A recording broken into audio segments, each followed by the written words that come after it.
The first time I saw a moving truck parked in front of my lake cabin and realized the activity wasn't mine, an icy knot formed in my stomach.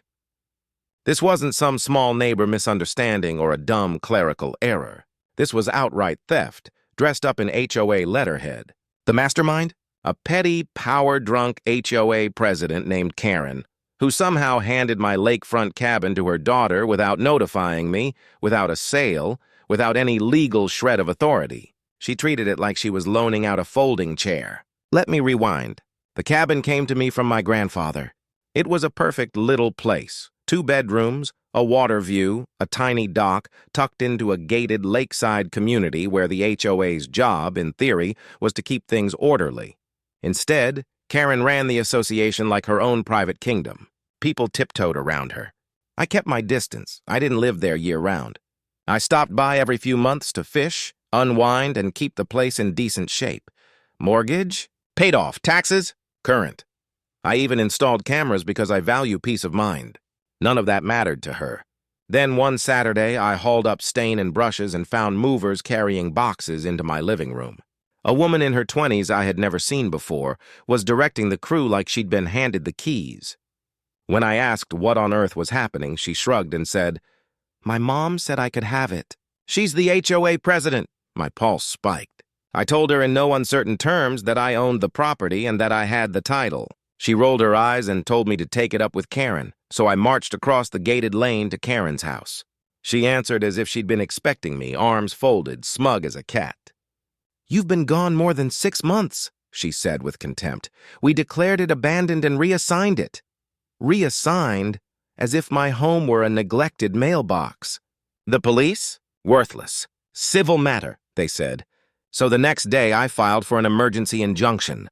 While the court papers were in motion, I did something small and maybe a little petty, but brutally effective. My property includes a private gravel access road. That road is mine. It also provides the only vehicle route to a 12-acre tract Karen's real estate company planned to develop into a glamping site. Without my easement, none of her trucks, trailers, or heavy equipment could get through. I welded a fresh steel gate across the entrance, bolted it in place, and mounted motion-triggered cameras. Then I waited. Karen may have assumed she could steal my cabin, but she hadn't reckoned with logistics. The next morning, my phone lit up. Calls, frantic texts, voicemail after voicemail, all from Karen. I ignored them and pulled up the security feed. There she was, face flushed, pounding on the gate and shouting into the camera as if theatrics could conjure access. But the paperwork was on my side. The access road was part of my original deed, surveyed and recorded long before Karen ever joined the HOA. It wasn't communal land. It belonged to me. By day 2, trucks and trailers full of lumber and machinery were lined up at the entrance, unable to proceed. The crew looked bewildered. I was equally puzzled until a polite, nervous man in a hard hat approached. Kyle, the project manager. "We're supposed to be breaking ground this week," he said, clearly stressed. Karen told us she had full access. I told him the truth. Karen had lied. He begged for a way to resolve it and emphasized he wasn't the decision-maker. I felt a pinch of sympathy for him, but this wasn't his fight. I gave him one clear instruction. "Tell your boss to return my cabin, then we'll talk." That afternoon, the county sheriff showed up, and this time with a lawyer in tow. Karen had filed a complaint claiming I was interfering with development and causing irreparable business harm. But I had anticipated this. My attorney arrived, and we produced the deed, security timestamps, photos, and other evidence proving Karen had no authority to transfer my property. There had been no sale, no notice, no consent. We also dug out the HOA bylaws and found zero language empowering the president to declare a property abandoned without due process. She'd fabricated the whole thing. Faced with the documentation, the sheriff stepped back and the lawyer looked embarrassed. Karen's expression went from fury to stunned anger. And then, to top it off, the county inspector arrived the next day and slapped a red tag on Karen's entire glamping project. She hadn't pulled permits. She'd assumed her HOA title made her untouchable. Instead, her daughter was squatting in my cabin, and her development sat frozen at the road entrance. I hadn't even launched the full extent of my retaliation yet, but the wheels of justice and a well-placed gate were warming up. I sat on my porch that evening watching the lake shimmer, feeling oddly satisfied and oddly tired. This was just the opening move. I intended to take everything as far as the law and my patience would allow. No mercy, no regret. Karen's glamping project was dead in the water. Her construction crew was bleeding cash from delays, and my new steel gate was locked tighter than her lawyer's expression. But I knew that wasn't where my true leverage lay. The real pressure point was her daughter, still squatting in my lake cabin like she'd won it in a giveaway. She even started posting TikToks from my porch, bragging about her manifested lake life, as if it had just fallen from the sky. That's when I decided to give her a reality check. My lawyer filed for a formal eviction, and within days, the county sheriff served her the notice. It wasn't immediate, but the clock was now ticking on her little lakeside fantasy. And while that countdown ran, I made her stay as miserable and as legal as possible. Since all utilities were still under my name, I pulled the plug, literally. Power? Off. Internet? Canceled. Trash service? Gone. Mail? Returned to sender. By the 5th day, her posts shifted from dreamy lake sunsets to ranting about the haunted Wi-Fi. She had no idea the ghost was me, the real owner. Then came the twist. Out of nowhere, Karen's attorney reached out with a compromise. She'd return my cabin, but only if I granted her real estate company a 10-year easement through my access road. You read that right. She steals my home, delays my justice, and now wants to bargain like we're partners. My answer? A flat, resounding no. In fact, I told my lawyer to tack on a trespassing complaint to the eviction. Every single day her daughter stayed was another nail in Karen's legal coffin. That's when Karen dropped the mask. She stormed onto my main property, red-faced and screaming that I was ruining the community and destroying her business out of spite. I didn't argue. I just held up my phone and started recording. "You're harassing me!" she shrieked. "Nope," I said calmly.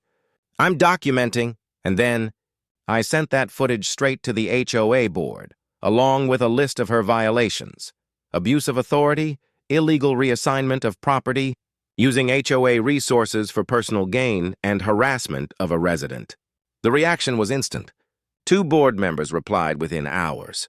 Turns out they'd been too afraid to stand up to her, until now. With hard evidence in hand, they suspended Karen pending a full investigation within 48 hours. But that was just the start. Because a few nights later, Karen made her boldest and dumbest move yet. It was just past midnight when my phone buzzed with a motion alert. "Rear gate camera." I opened the feed and froze. There she was, Karen, dressed in dark clothes, hair tied back, crouched near the fence with something shiny in her hands. Bolt cutters. At first I thought I must be dreaming, but then I saw her angle the cutters toward the lock, clearly trying to break in. That rear fence, meant for emergency access, was the one spot I hadn't reinforced as heavily.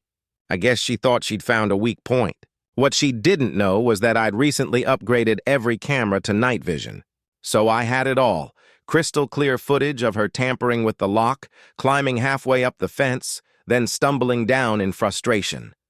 I didn't waste a second. I called the sheriff. This time, they didn't brush it off. By the time the deputies arrived, Karen was still there, bolt cutters in hand, caught red-handed. She babbled excuses, saying she was just checking on her daughter, or that she thought the property was still in dispute. None of it mattered. They arrested her on the spot for attempted unlawful entry and property damage. And the county took over the case because it connected directly to the ongoing HOA misconduct investigation. The next morning, her daughter finally got the message. She packed up, left the cabin, and didn't even glance my way on her way out. Within a week, everything flipped. Karen was officially removed as HOA president. Her glamping permits were revoked due to falsified applications. My cabin was legally restored to me, title confirmed and unchallenged. But I wasn't finished. The newly reformed HOA board, now operating under actual ethics, gave me full access to the association's financial records. What we found was damning. Karen had been embezzling funds, funneling HOA money into her glamping company, and even using HOA maintenance crews to clear her private project site, the same one sitting behind my locked gate. She wasn't just corrupt, she was criminal. By the time the audits were done, Karen was facing multiple lawsuits, potential criminal charges, and a community that finally saw her for what she was, a fraud. As for me, I got my cabin back. I spent the next few weeks restoring the deck, repainting the dock, and hanging a new wooden sign above the porch. It reads, "Karen's dream, my property." Because that's exactly what it is now, mine. And the best part? That glamping land she wanted so badly is still trapped behind my gate. Without an easement, it's worthless. And I've made it perfectly clear. She's never getting one. Not now, not ever. Karen tried to play power games.